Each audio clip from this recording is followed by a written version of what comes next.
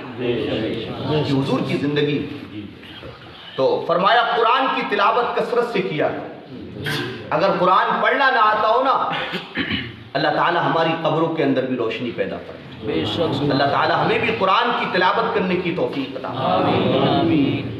تو نبی پاک فرماتے ہیں قرآن کی تلاوت کیا، راتوں کو اٹھ اٹھ کر اللہ کی بارگاہ میں رویا کر۔ میں نے آپ کو پچھلی